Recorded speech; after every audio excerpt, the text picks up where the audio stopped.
Mag-aalala ako sa itay. Hindi po kayong ipilit na magkaayos ni Sir Robert.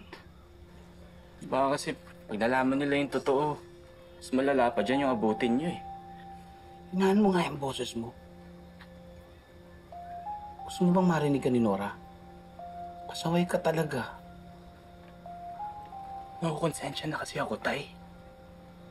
Puro kabaitan ang pinapakita sa atin ni Kuya Gerald, ni Ate Gina, ni Nay Nora. Tapos tayo patuloy lang natin sila nilaloko, Tay. Nakaya eh. Akala mo ba gusto ko itong ginagawa ko?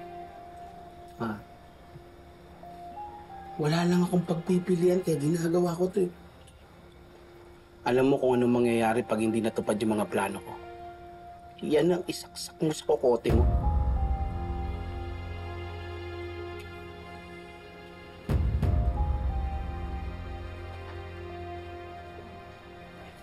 Okay lang, Nay. May ano po ako. Okay lang. Oh, Marcel. Salamat. What? Mukhang pabulong-bulong kayo sa mag-ama.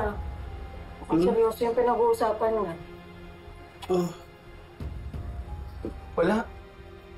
Iniisip lang namin kung saan galing yung invitation sa party. Tolits. Yun lang ba talaga? Opo, Nay Nora. Yun lang naman po. Sa totoo lang, masama talaga ko tungkol. Pakiramdam ko sadya talaga tayong pinapunta doon para magkagulo. Sino kaya may pakana nun?